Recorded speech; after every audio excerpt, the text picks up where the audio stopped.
Greetings, Stars fans. Welcome to the Two Brothers Mic'd Up show. This is game 27 for your Dallas Stars against the Edmonton Oilers in the 2015-2016 season. As always, we start off each video with last video's prediction, so always stick around to the end to hear our predictions for a game. Quinn, you said you liked the score of if Dallas was going to come on top. You said a score of 4-1, and you said if Edmonton was to come on top, you said you liked a score of a 5-3 game. That was obviously not the outcome. You thought it was going to be a little more of a high-scoring game. I liked the score if Dallas was to come on top. I really thought they would take it to Edmonton in this game. But evidently that didn't work out.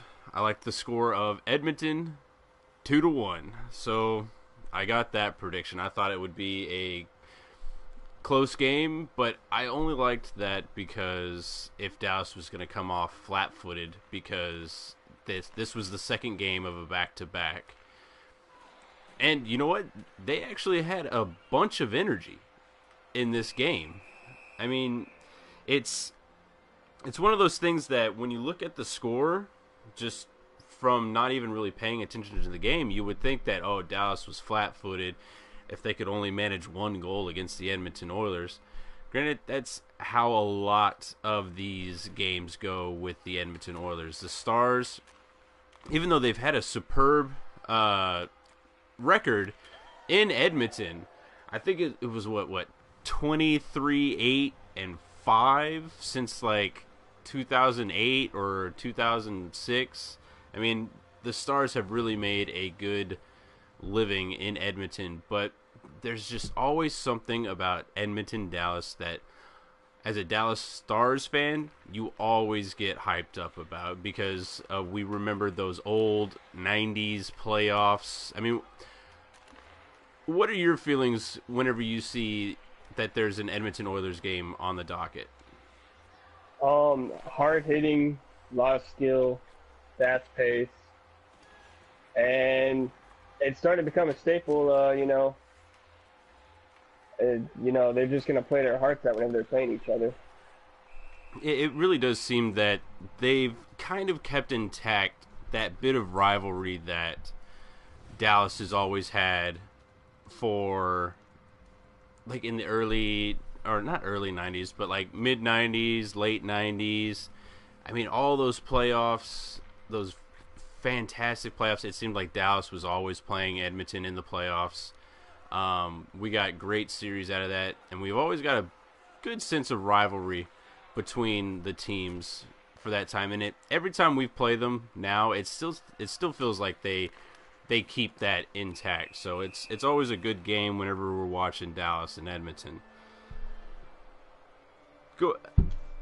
Later in the period, we see a Edmonton goal by Taylor Hall.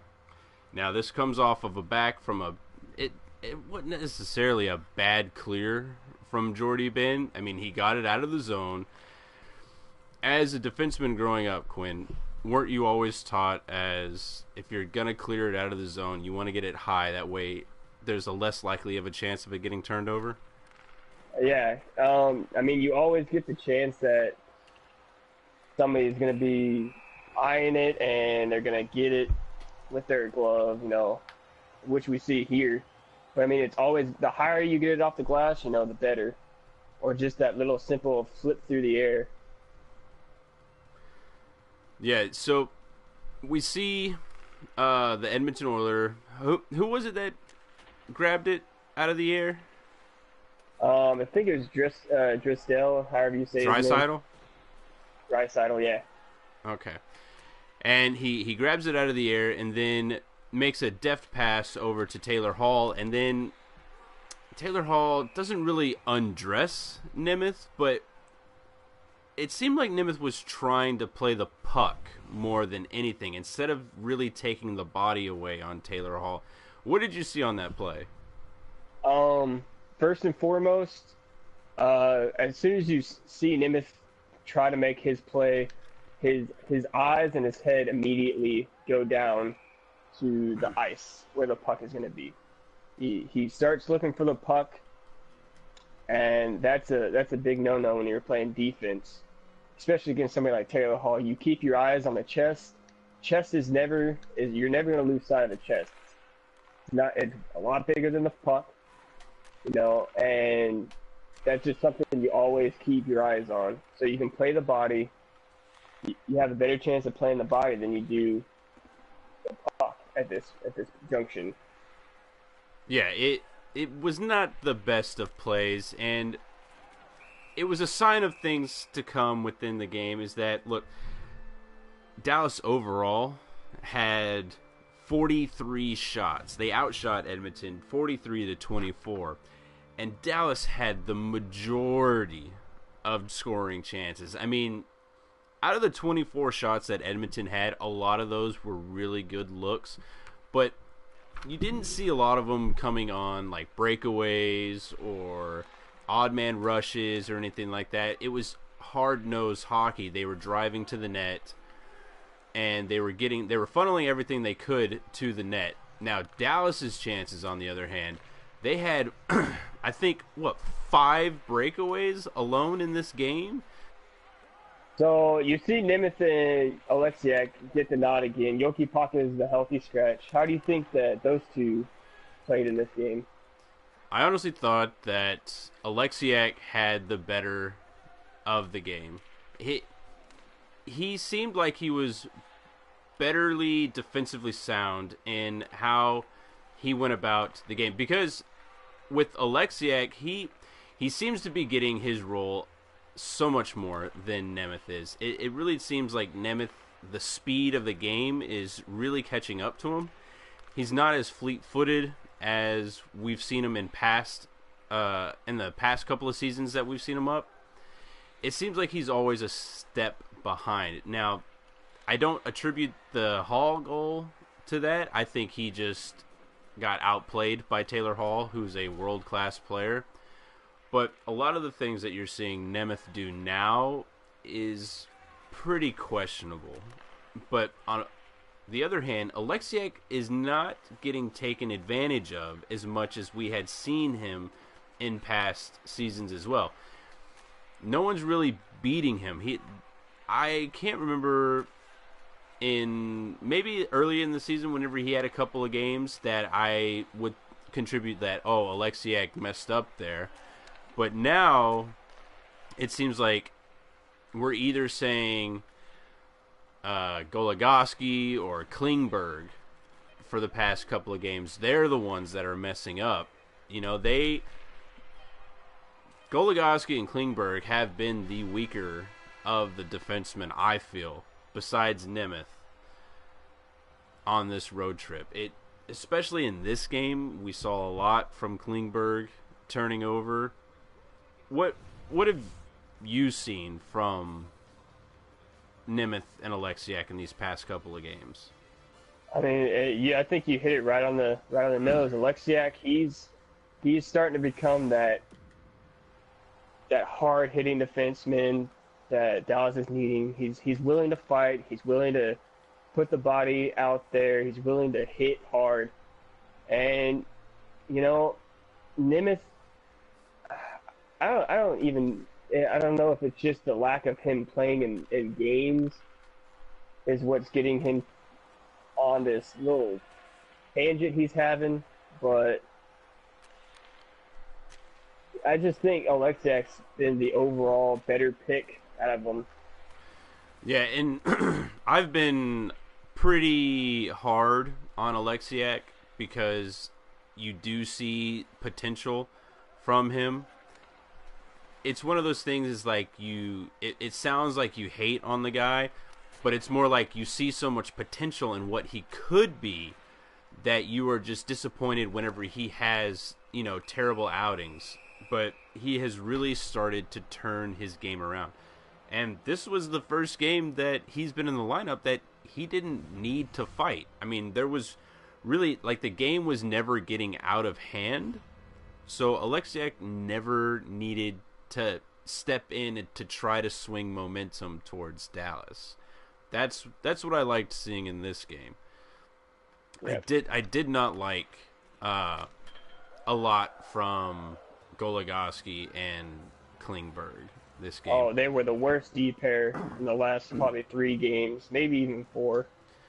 And look, I get that, Klingberg has all this hype and stuff like that, but it really seems like he's going through a lull right now. It seems like I said this during the Edmonton game, that when Klingberg starts making mistakes, it seems to just start piling on. Like, he can't stop it. It's like a leaky faucet. He finds no plug to really get his game back. I mean, yes, he still makes some good plays, and yes, he's still made some good defensive plays, but it's those little turnovers that keep momentum inside their own zone against them that is starting to kill the Dallas Stars. Yeah, I don't know where he came up with the idea that the no-look behind the pass in our own zone is the best option, but I would really like him to stop that. I would like all no-look passes to be just cut out of our game, especially in our zone. It's this game right here goes to show that there is a pattern with the Dallas Stars now. If a team is ranked in the lower 20s and they have a backup goaltender in net, that goaltender is going to steal the game from the Dallas Stars. The Dallas Stars make opposing netminders on weaker teams in the league, the second coming of Patrick Waugh. It seems like every time we go up against in this situation, Dallas lays an egg. 0 for 5 on the power play. 43 shots in this game.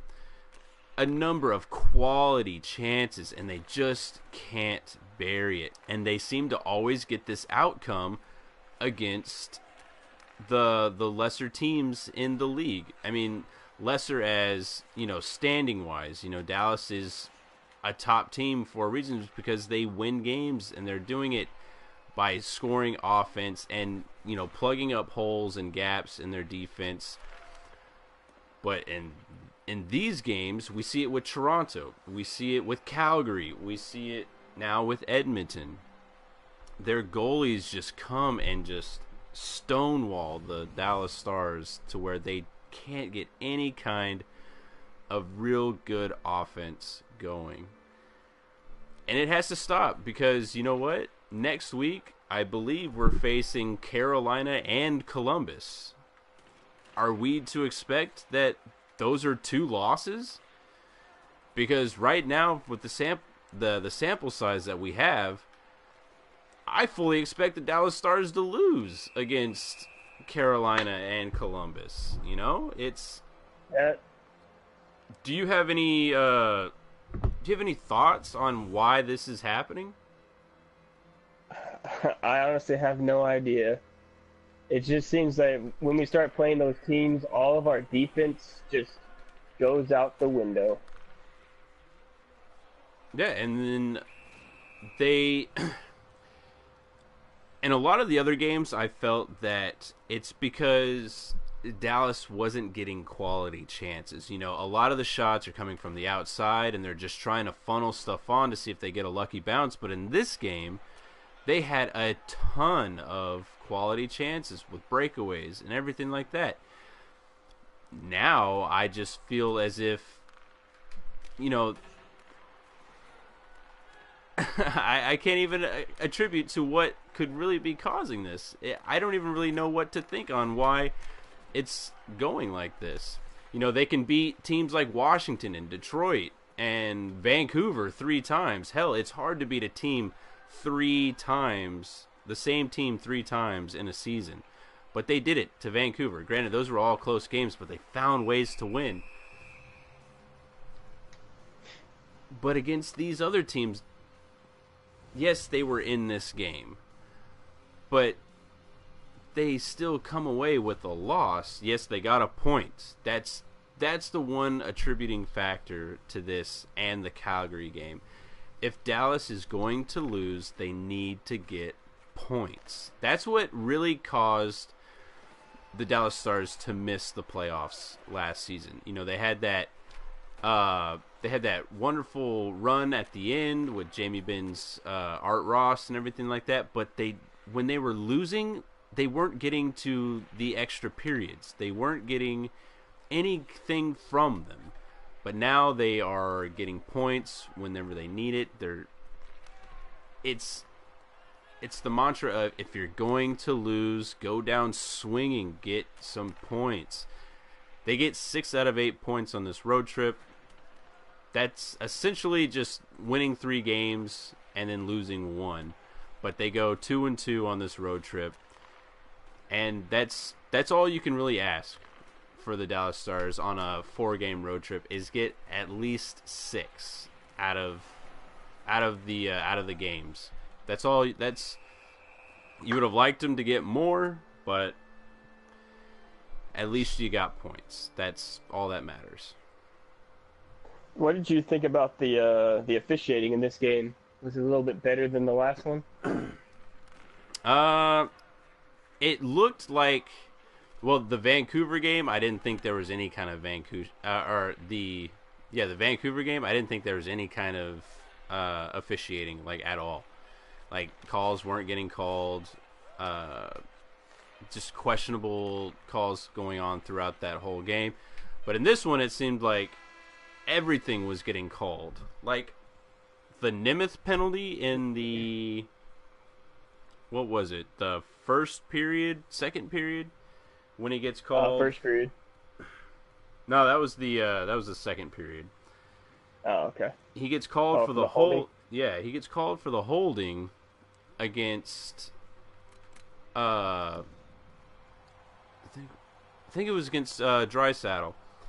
And Draisaitl's in front of him, and Nemeth just has his arm on him. Not both arms.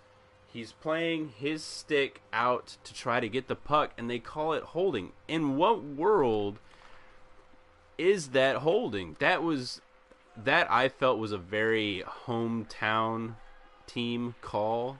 You know, it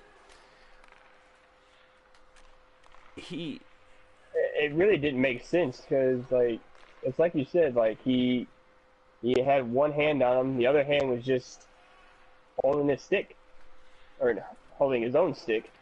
But, no, see, like, that's the thing. Like, his free arm didn't have the stick. It was his stick hand that was on Draisaitl. So I don't understand where the holding comes from.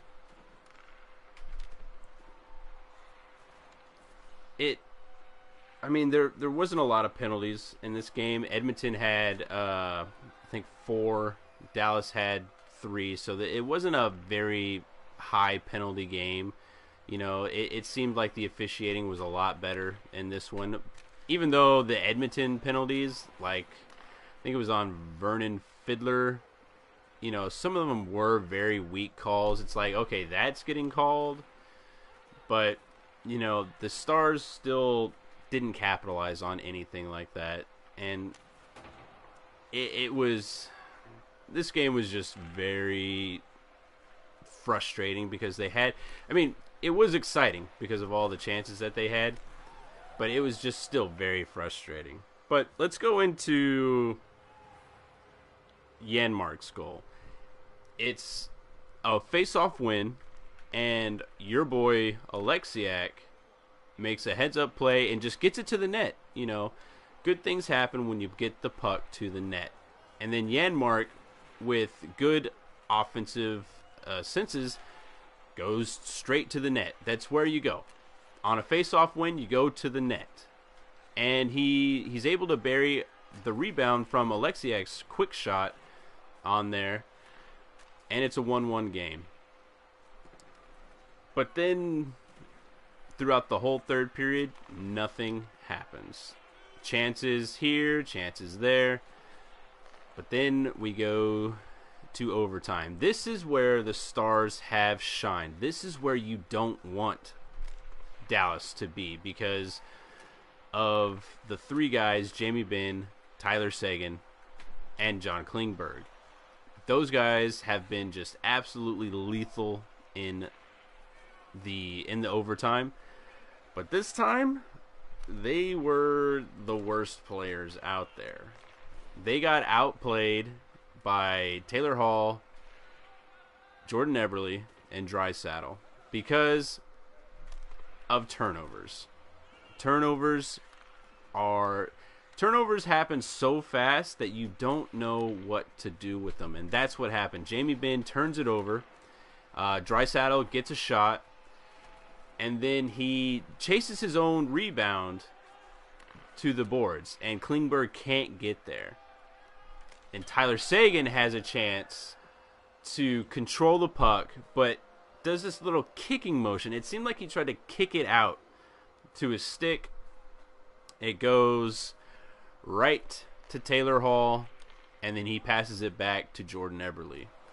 Buries it 45 seconds into the period. The Stars don't even have a chance to get set up.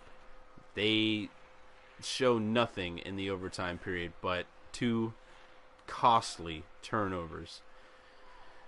I mean, there was not much to say about this game. So let's go into the ratings of this game. What did you rate this game? Probably C. Probably like a D plus. I'd say D plus.